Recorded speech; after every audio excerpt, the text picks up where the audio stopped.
Trong thế giới manga anime, có những nhân vật mà chỉ cần nhắc đến tên đều khiến người người nhớ đến, nhà nhà trầm trồ. Các nhân vật này đã vượt khỏi màn hình, biến thành tuổi thơ và ký ức của rất nhiều người. Họ có thể không phải là nhân vật chính mạnh nhất, thông minh nhất, cũng không cần phải là nhân vật chính của cả bộ phim, mà chỉ đơn giản là nhân vật để lại dấu ấn đậm nhất trong lòng khán giả. Dưới đây là những cái tên mà tôi cho là iconic nhất trong làng manga anime. Thử nhìn qua một lượt xem có nhân vật nào là bias của các bạn không nhé. Nói đến các nhân vật biểu tượng là tôi nghĩ ngay đến con trồn xanh, Doraemon, chú mèo máy đến từ thế kỷ 22. Hơn cả một biểu tượng văn hóa Nhật Bản, nhân vật này còn là ký ức tuổi thơ của nhiều thế hệ trẻ em. Chú mèo máy tròn xoe từ đầu đến chân với cái túi thần kỳ trước bụng, giấu trong đó cả kho hàng nóng từ tương lai. Doraemon đến giúp ông cháu Nobita tránh khỏi tương lai bất hạnh, từ đó mở ra cả một thế giới phiêu lưu đầy màu sắc. Doraemon không đặc biệt vì có bảo bối thần kỳ, mà vì tính cách của cậu rất dễ thương. Dù nói là robot, nhưng Doraemon có cảm xúc hết như con người. Không hiếm những lần khán giả thấy cậu khóc, cười hay giận dỗi tham ăn. Nói là robot của thế kỷ 22, nhưng Doraemon cũng không xịn sò lắm. Mỗi lần gặp nguy hiểm là cậu lại rối tung lên, thi thoảng còn chập mạch hay não cá vàng. Tính cách cũng trẻ con. Nhưng nhờ vậy mà Doraemon gần gũi với nhóm của Nobita và khán giả hơn bao giờ hết, càng làm người xem yêu thích cậu hơn. Cứ mỗi lần thấy Nobita khóc là Doraemon lại đưa cho thằng bạn đồ chơi mới để dỗ dành, với hy vọng mọi chuyện sẽ ổn hơn. Nhưng vài phút sau, thế giới lại rối tung lên vì cậu nhóc hậu đậu đã dùng sai cách hoặc xài quá lỗ. Dù có hàng tá bảo bối thần kỳ, nhưng Doraemon lúc nào cũng đau đầu vì mấy phá tự hủy của Nobita. Cũng có lúc mèo ú không chịu nổi nữa mà bỏ về tương lai, nhưng cuối cùng cậu vẫn quay về với Nobita. Không chỉ ở những câu chuyện đời thường, Doraemon đã được phát triển thành các movie. Ở đó mèo ú dẫn nhóm bạn đi phiêu lưu khắp mọi nơi, từ trên trời đến dưới biển, chui xuống lòng đất cho đến du hành vũ trụ, hay thậm chí là xuyên không đến các thế giới khác. Không chỉ nhóm bạn Nobita, mà Doraemon còn mang đến niềm vui cho hàng triệu đứa trẻ trên thế giới.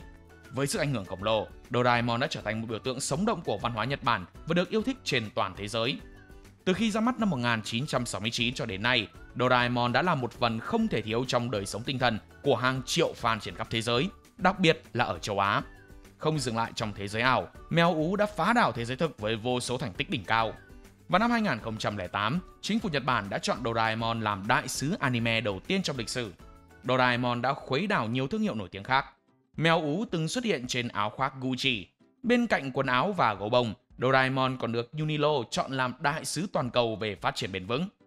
Tại Nhật Bản, Doraemon đã chính thức được trao quyền công dân ở thành phố Kawasaki.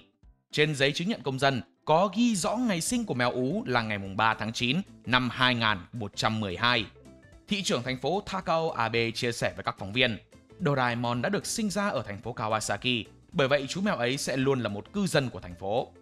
Tại đây cũng được xây dựng bảo tàng Fujiko F. Fujio cho fan tha hồ đắm chìm vào thế giới của mèo ú. Với người dân Nhật Bản, Doraemon không chỉ là một nhân vật giả tưởng mà còn là biểu tượng cho ước mơ và hy vọng về tương lai. Tượng đồng mèo ú đã được ra mắt tại công viên Miyashita ở Tokyo.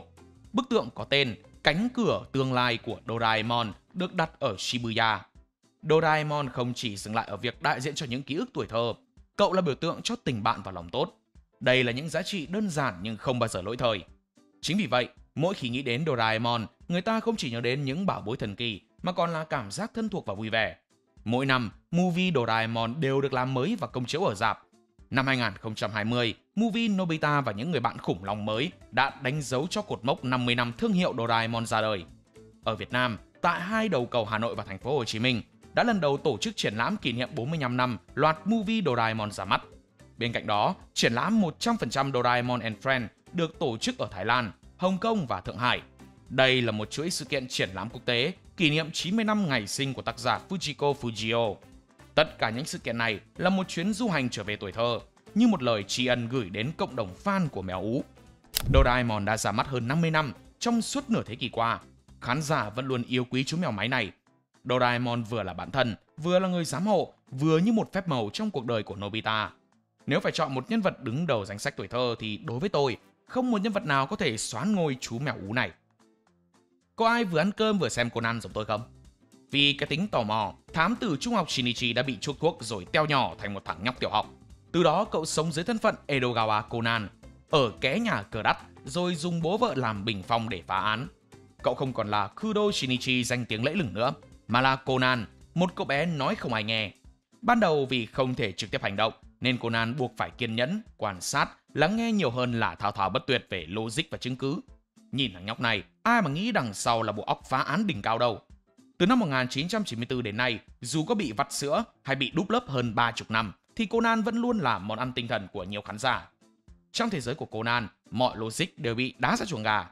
Tôi hay gọi vui Conan là tử thần nhí, vì cậu đi đến đâu là sẽ có người ngủm đến đó. Nhưng tôi cũng quá quen với mấy vụ này rồi. Ở đâu có Conan, ở đó có tội ác, và những bí ẩn luôn được làm sáng tỏ. Với câu chốt kèo nổi tiếng, sự thật chỉ có một. Conan phơi bày tất cả chân tướng của thủ phạm, dù một con kiến cậu cũng không bỏ sót.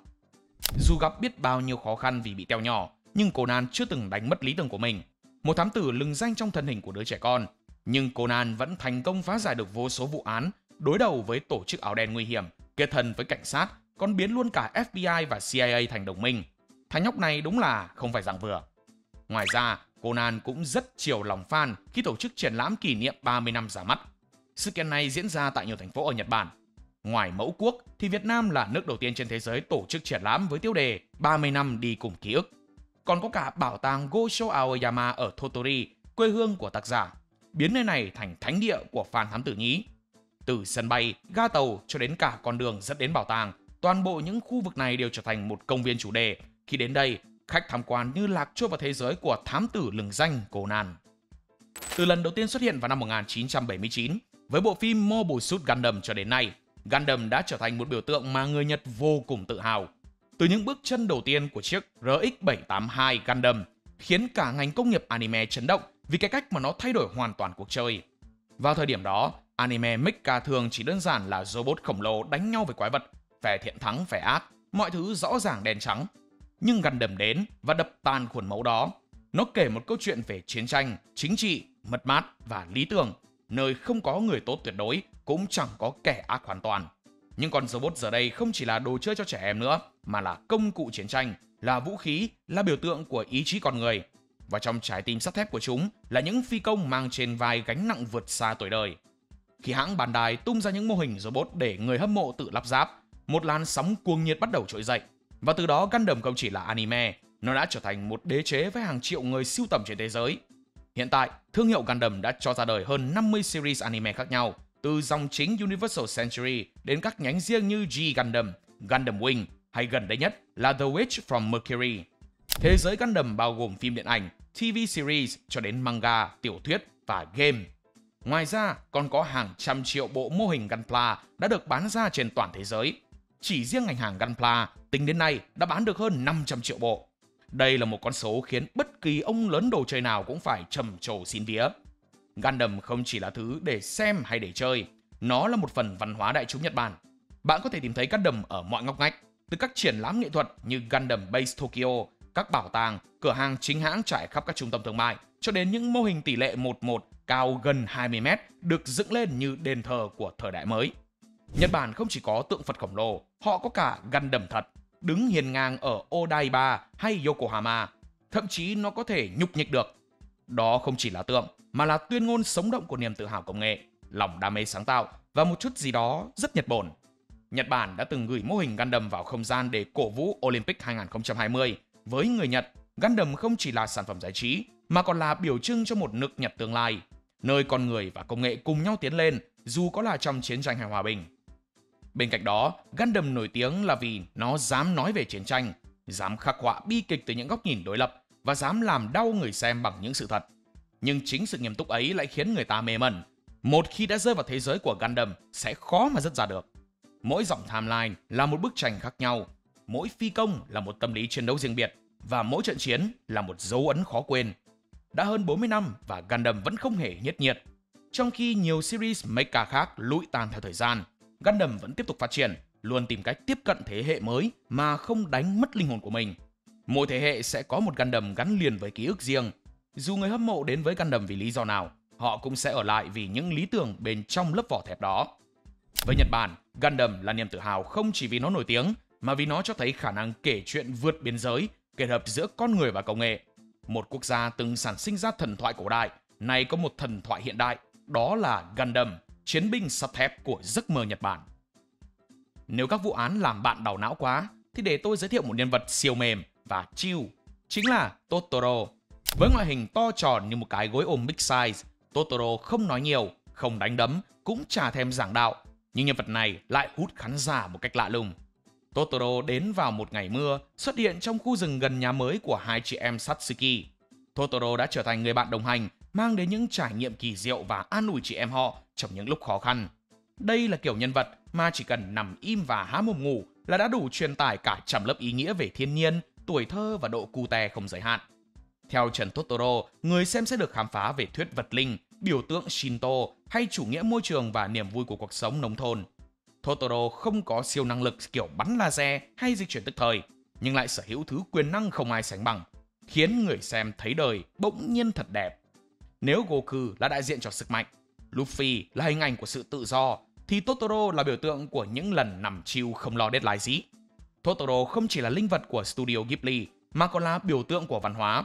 Totoro cũng cameo trong các bộ phim khác như Pompoko và Toy Story 3. Trạm xe buýt Totoro đã có mặt ở thành phố Oita. Đây là một trong những điểm hút fan nhất. Ngoài ra, Totoro còn xuất hiện tại tiệm bánh nổi tiếng ở Tokyo, bảo tàng Ghibli ở Mitaka, công viên Ghibli đầu tiên trên thế giới ở Aichi. Ngoài ra, có một câu chuyện rất thú vị về Totoro. Đó là hai ông bà ở tỉnh Miyazaki đã tự mình làm bức tượng Totoro với trạm xe buýt. Đây là món quà họ dành cho cháu của mình. Sau đó, nơi này bắt đầu viral và trở thành điểm check-in nổi tiếng của fan Totoro. Ngoài Totoro, vẫn còn một nhân vật không kém phần cute. Đó là Pikachu. Chú chuột điện này đã trở thành biểu tượng toàn cầu, có cả triệu fan hâm mộ trên toàn thế giới. Pikachu không cần drama để trở thành huyền thoại, nó chỉ cần đáng yêu và biết xả điện là đủ. Pikachu lần đầu chào sân trong Pokemon, là một trong những người bạn mạnh mẽ và trung thành nhất mà ai cũng muốn có được.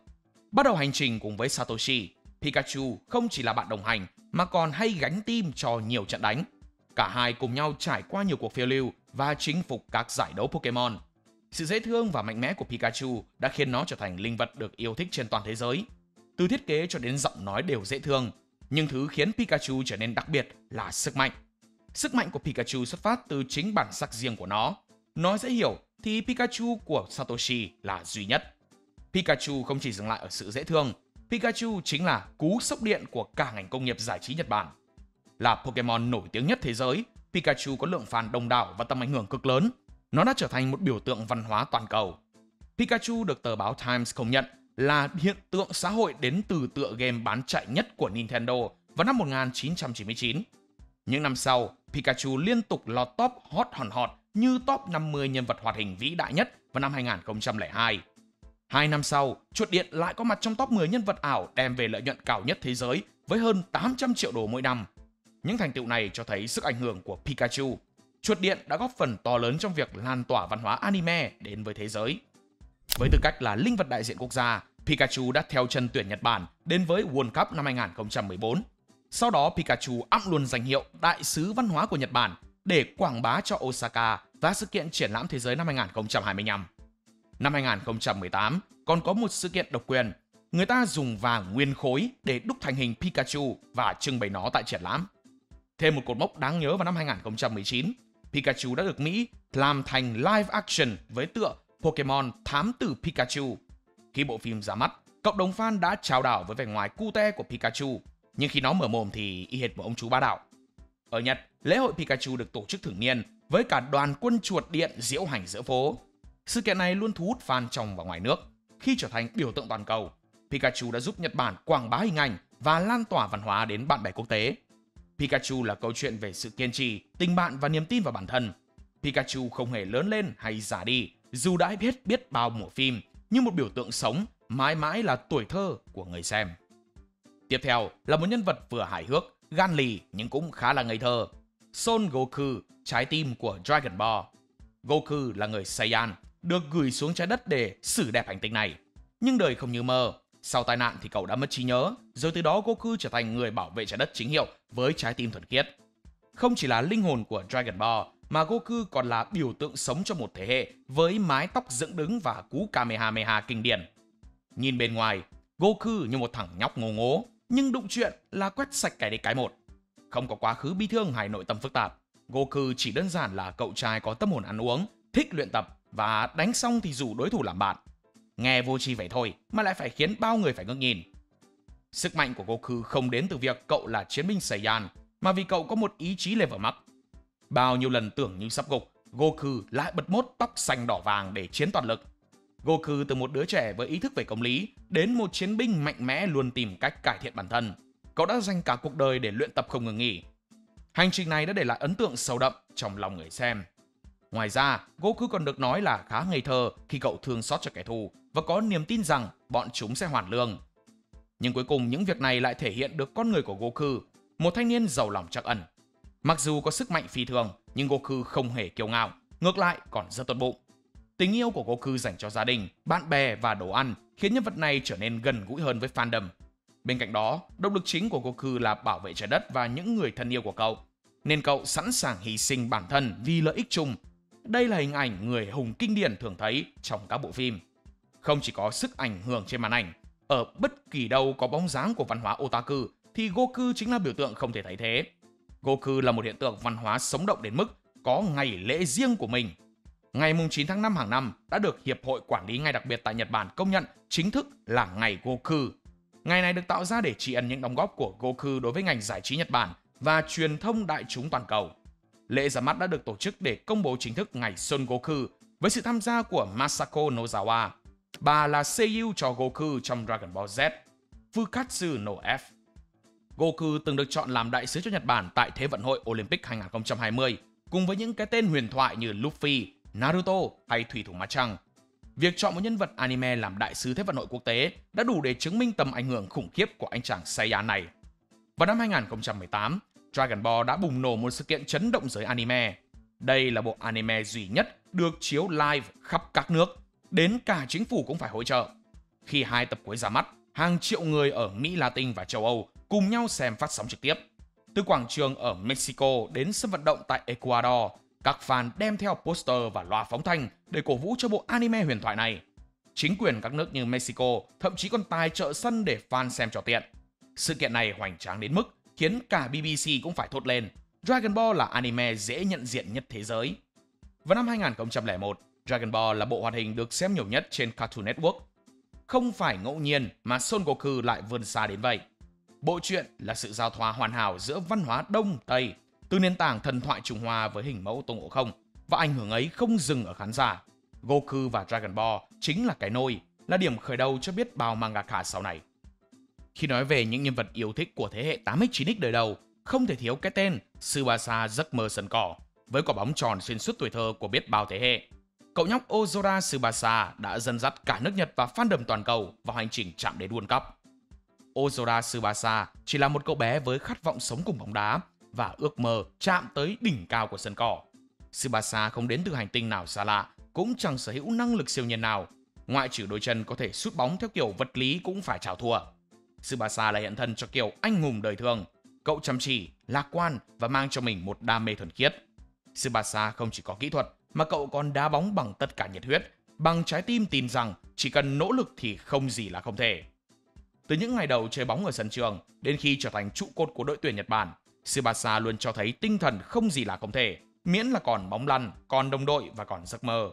Tsubasa đã tạo nên một thế giới bóng đá vừa phi thực tế, vừa chân thực đến kỳ quặc. Điều thú vị là trận đấu nào có Tsubasa thì cũng có nguy cơ kéo dài như cô dâu 8 tuổi, với những cú sút mất vài tập mới chạm đất. Những lời thoại dồn dập giữa không trung và lật ngược tình thế khiến fan nghẹt thở. Nhưng chính cái đó mới là thứ men gây nghiện, khiến tôi không thể dứt ra được.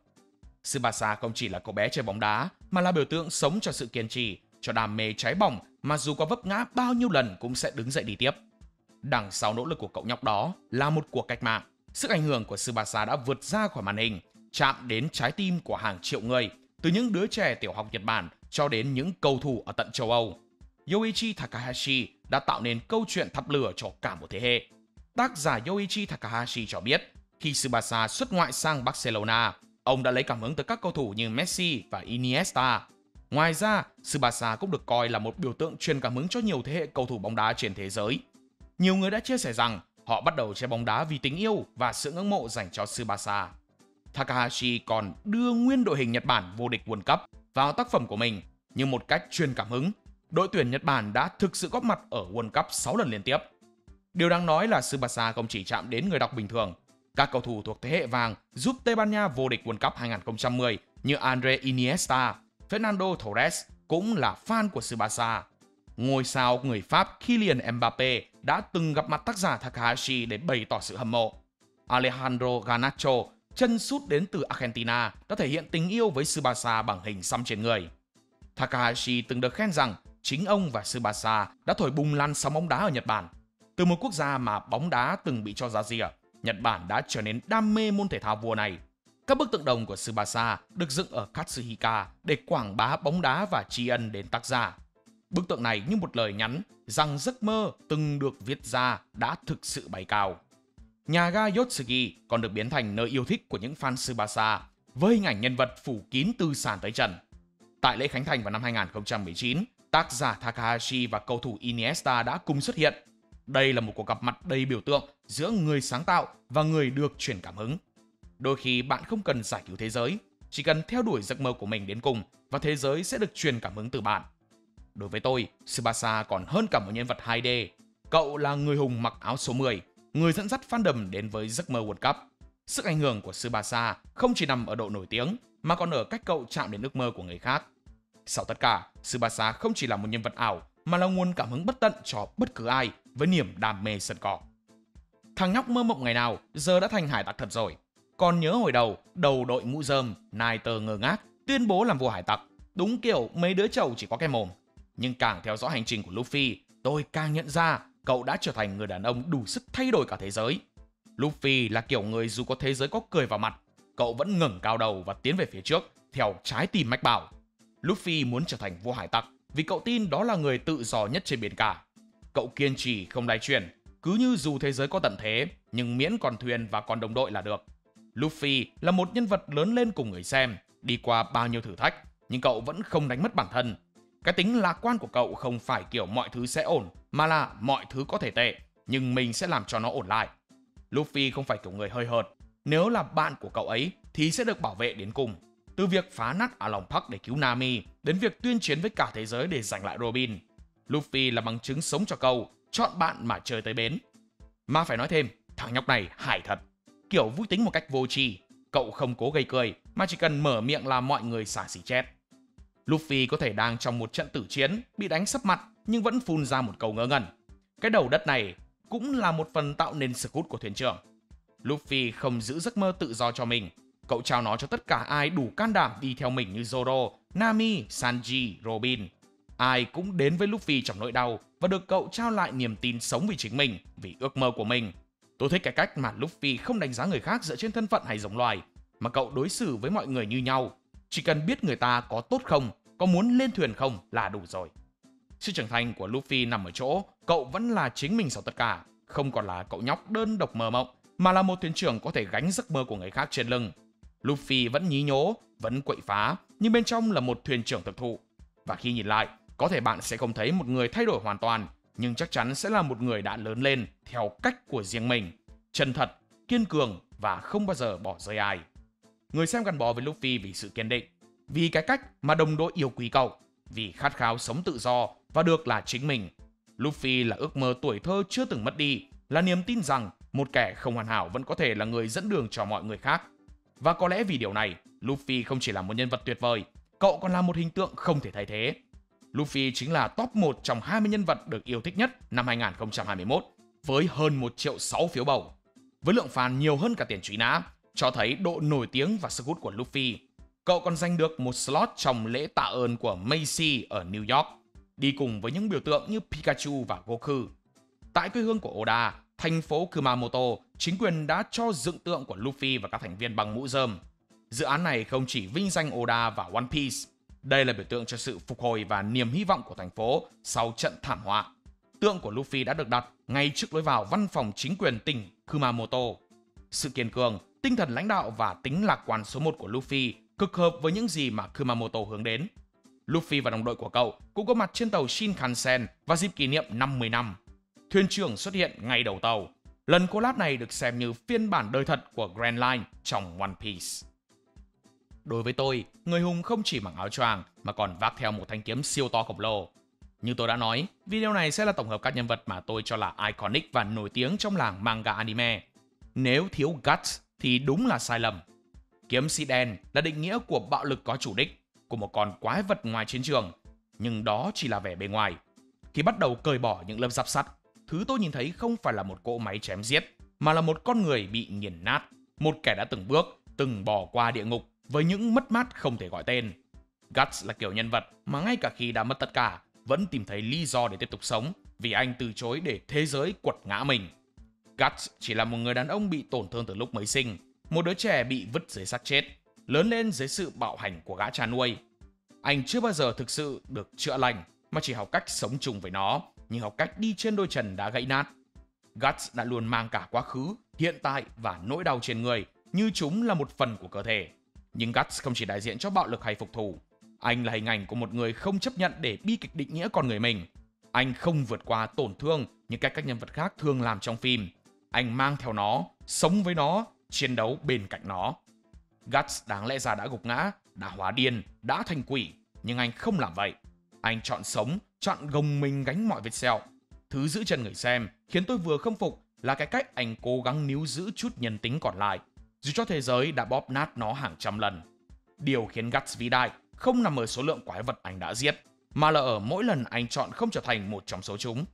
Guts trở thành một biểu tượng của sự tồn tại ngoan cường, như một lời nhắc nhở rằng có những cơn đau sẽ không bao giờ lành, nhưng ta vẫn có thể bước tiếp, với thanh kiếm trên lưng và một tia hy vọng nhỏ trong tim. Ngoài Guts ra, thì hội người lạc quan của tôi còn có Naruto, chàng trai với con cáo trong bụng. Naruto không phải là một anh hùng shonen điển hình, không phải kiểu ngầu lòi và luôn đưa ra quyết định đúng đắn trong mọi tình huống. Tuổi thơ của Naruto không mấy vui vẻ, cậu bị người lăng lá kỳ thị vì có cửu vĩ hồ, như thể cậu là thứ gì đó cần phải tránh xa. Naruto không hiểu mình đã làm gì sai, không ai cho cậu lời giải thích nào ngoài sự im lặng và hắt hủi. Naruto dần học được rằng nếu không thể được yêu quý, ít nhất hãy để người ta không thể làm ngơ mình. Vậy là cậu nghịch phá, gây rối và trở thành tên ngốc ồn ào của Konoha chỉ để được chú ý. Nhưng Naruto không chỉ là một kẻ nổi loạn vì thiếu tình thương, mà là kiểu người vừa chạy vừa khóc. Trong sự ngang ngược và ồn ào đó là một trái tim mỏng manh, luôn sẵn sàng mỉm cười với những kẻ từng ghét bỏ mình. Tôi thấy Naruto hay bị chê là nhân vật một màu, nhưng nếu nhìn kỹ, tôi lại thấy cậu ấy thay đổi liên tục. Từ một thằng nhóc nghịch như quỷ sứ đến một chàng trai sẵn sàng chiến đấu vì người khác. Naruto hiểu rằng mình mạnh không phải vì mình một mình chịu đựng, mà vì có người để bảo vệ. Cậu chiến đấu không phải để được công nhận, mà vì ai đó khác ngoài chính mình. Khi Sasuke rời đi, chối bỏ tất cả những điều từng kết nối họ, Naruto thấy mình bị phản bội và một phần cậu cũng bị sụp đổ theo. Cuộc chiến đưa Sasuke trở lại không phải là drama sức mạnh tình bạn, mà là chuyện một cậu bé đánh cược tất cả để không mất đi người quan trọng với mình. Naruto có thể là một thằng ngốc lạc quan, luôn tha thứ quá dễ dàng, nhưng Naruto không tha thứ vì cậu ngu, mà vì cậu từng đứng giữa ranh giới của ánh sáng và bóng tối, và cậu chọn ánh sáng, mặc kệ bóng tối lúc đó hấp dẫn đến mức nào. Chính cái ngốc đó mới khiến cậu chân thật. Một người ngã rồi đứng dậy, không ngại xấu hổ, không sợ bị tổn thương, chỉ sợ bị lãng quên. Naruto là một nhân vật có đầy lỗi sai, có lúc đầu đá đến phát mệt, có lúc suy sụp không thốt nên lời, nhưng chính những khoảnh khắc ấy mới khiến cậu chạm đến trái tim người xem. Naruto được yêu quý không phải vì cậu là anh hùng, mà vì cậu là người bình thường, một người từng không ai công nhận, giờ đã đứng giữa thế giới và ra sức bảo vệ tất cả. Sự nổi tiếng của Naruto đã vượt xa thế giới 2D và trở thành một hiện tượng văn hóa xuyên biên giới. Bên cạnh công viên chủ đề và kịch Kabuki ở Nhật, sức nóng của Naruto đã bay sang tận Dubai, mở triển lãm đáp ứng cơn sốt yêu mến từ cộng đồng fan quốc tế. Có những biểu tượng văn hóa mà thời gian không thể làm phai mờ. Không chỉ là một bộ manga hay anime, Sailor Moon là hiện tượng toàn cầu, là một chiếc gương phản chiếu khát vọng, niềm tin và sức mạnh nội tâm của cả một thế hệ. Sau hơn 30 năm, Sailor Moon không chỉ còn là một ký ức đẹp đẽ của tuổi thơ mà vẫn đang sống động như thuở ban đầu, rạng rỡ, đầy phép màu và có sức công phá ngang một đòn Moon Tiara Action. Thành công của Sailor Moon là kết quả của sự kết hợp giữa biểu tượng văn hóa và chiến lược thương mại đỉnh cao. Khi Takeuchi Naoko bắt đầu cho ra mắt bộ truyện này vào cuối năm 1991, không ai ngờ rằng một cô bé hậu đậu Usagi Tsukino lại trở thành biểu tượng nữ quyền, thời trang và sức mạnh đồng đội cho cả thế giới. Chuyện lấy cảm hứng từ phong cách Mahou Shoujo vốn đã tồn tại, nhưng điểm khác biệt ở đây là sự kết hợp hài hòa giữa yếu tố hành động kiểu shonen, tính thẩm mỹ đậm chất shoujo và một chút lấp lánh của thời trang. Usagi không phải kiểu nhân vật giải cứu thế giới. Cô học dốt, mít ướt, ham ăn, ham chơi. nhưng sự bình thường đó lại hút hàng triệu độc giả. Usagi chính là đại diện cho những đứa trẻ từng nghĩ mình không đủ giỏi, rồi đùng một phát, định mệnh rơi xuống đầu và cô trở thành chiến binh bảo vệ hành tinh.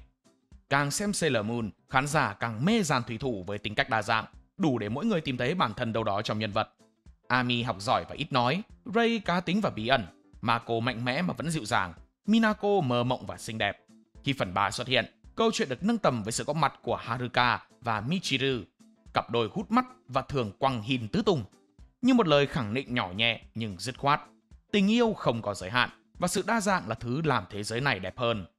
Không có gì ngạc nhiên khi Sailor Moon từ lâu đã trở thành một phần quan trọng trong đời sống tinh thần của hàng triệu người, không chỉ ở Nhật Bản mà lan rộng khắp thế giới. Tại Nhật, thương hiệu này là nguồn cảm hứng cho hàng loạt sản phẩm từ đĩa phép Moonstick, quần áo, mỹ phẩm vân vân và mây mây và còn nhiều thứ khác nữa. Những màn hợp tác với các thương hiệu như Unilo, Peach John hay thậm chí là Jimmy Choo đã đưa năng lượng mặt trăng đến các sàn thời trang cao cấp. Sailor Moon khiến người ta thay đổi về cách nhìn vai trò nữ giới trong văn hóa đại chúng. Trước đó, các nữ anh hùng thường bị đóng khung trong hình tượng lý tưởng hóa hoặc chỉ là bóng hồng bên cạnh nam chính. Nhưng với Usagi và bạn bè, các cô gái có thể khóc, vấp ngã, tự do yêu đương, ăn uống vô tội vạ mà vẫn cứu được cả hành tinh. Đó chính là lời tuyên bố nữ tính nhưng dứt khoát về quyền được sống thật của phái nữ. Thành tích của Sailor Moon thì khỏi phải bàn. Chỉ riêng thời điểm đỉnh cao, manga đã bán hơn 1 triệu bản mỗi tập, còn anime thì phủ sóng khắp châu Á, châu Âu, Mỹ Latin đến tận Canada và Trung Đông. Các sự kiện kỷ niệm 20 năm, 25 năm và 30 năm luôn kéo về lượng fan khổng lồ. Mỗi sự kiện đều được tổ chức rầm rộ và đầu tư khủng, đủ để thấy sức lan tỏa của Sailor Moon đã vượt qua mọi ranh giới văn hóa, địa lý và thế hệ. Sailor Moon không bao giờ chỉ nói về chiến đấu mà còn về sự cảm thông, về tình bạn, sự tha thứ và những thứ đơn giản như cùng nhau đi học, ăn kem và buôn chuyện về crush. Với Sailor Moon, thời gian không phải là kẻ thù, nó là phép màu, vì ánh trăng thì chẳng bao giờ tắt. Tiếp theo là một người hay bị nhầm làm main mỗi khi nhắc đến tên. Ông thầy cợt nhà aka chú thuật sư bá đạo Gojo Satoru. Không phải một nhân vật iconic thực sự, nhưng Gojo khi được lên anime đã bùng nổ khắp cõi mạng, đến mức người không xem cũng biết đến cái tên Gojo Satoru. Gojo Satoru, cái tên vừa nghe đã khiến cộng đồng anime sôi sục vì anh quá mạnh, quá đẹp, quá tự tin, quá nhoi.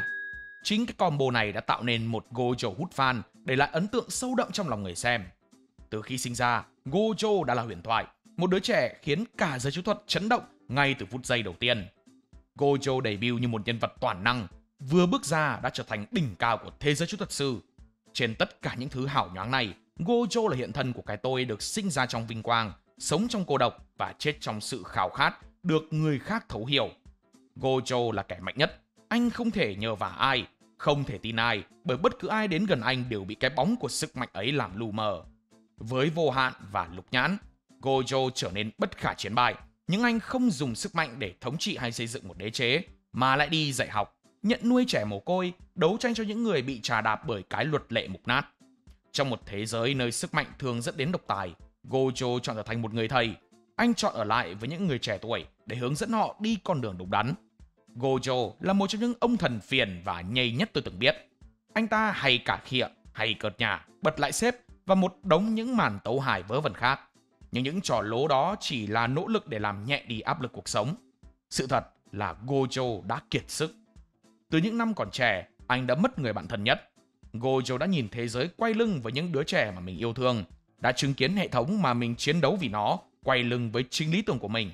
Và tệ nhất là Gojo không thể bỏ hết mà đi. Không phải vì danh vọng hay nghĩa vụ, mà vì anh biết nếu mình bỏ cuộc, mọi người sẽ chết. Điều khiến Gojo trở nên đặc biệt không phải vì anh là người mạnh nhất, mà vì anh không để sức mạnh đó nuốt chửng trái tim mình. Gojo không chọn trở thành vị thần cô độc trên đỉnh cao. Anh chọn trở thành con người với đầy đủ sai lầm, cố chấp, yêu thương và tổn thương. Gojo cúi xuống để kéo người khác lên thay vì nhìn họ từ trên cao.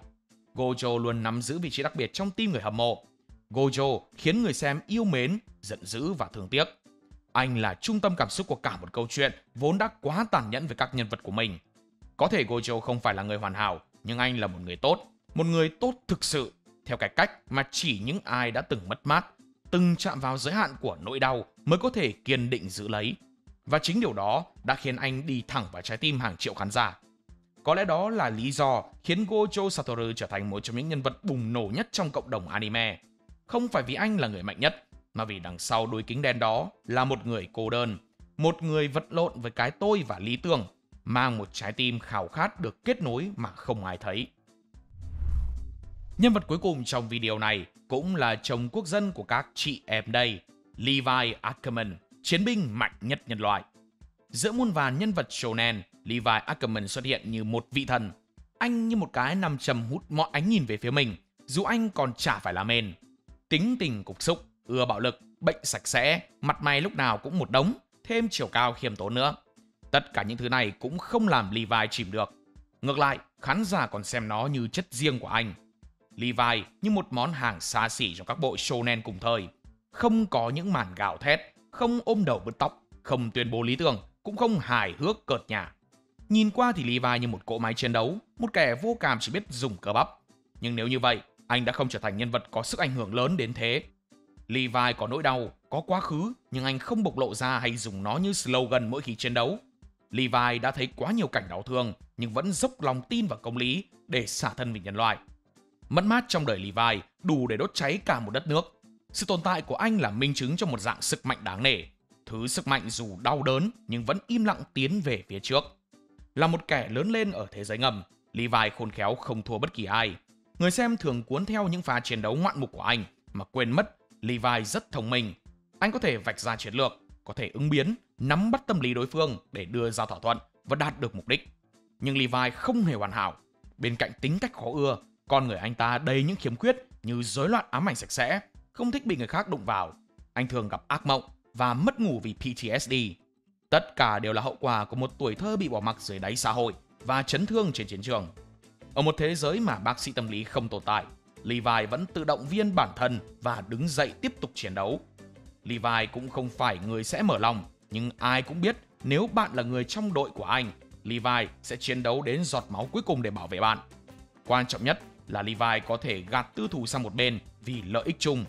Anh chưa bao giờ quên nỗi đau khi mất đồng đội, nhưng khi có cơ hội để trả thù, Levi chấp nhận từ bỏ vì anh hiểu điều gì là cần thiết. Levi là kiểu nhân vật mà bạn sẽ không hiểu hết trong một tập phim, nhưng lại không thể rời mắt mỗi khi nhân vật này xuất hiện.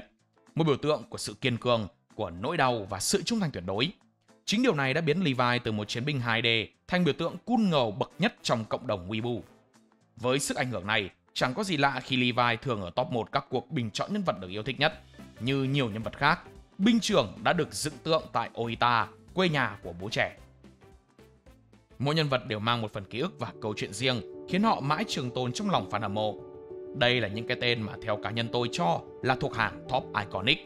Với bạn thì đâu là nhân vật nổi tiếng nhất trong thế giới manga anime? Hãy để lại ý kiến của mình xuống phần bình luận phía dưới nhé. Và đừng ngại chia sẻ ý kiến của mình về những nhân vật nào mà tôi có thể đã bỏ thiếu trong danh sách lần này. Còn bây giờ thì nếu thấy hay, nhớ để lại một like và một share để ủng hộ chúng mình. Đừng quên bấm nút subscribe kèm theo nút chuông thông báo và nhớ đăng ký cả hội viên để không bỏ lỡ những video hấp dẫn phía sau. Cảm ơn các bạn đã xem video. Hẹn gặp lại trong những video tiếp theo. See ya!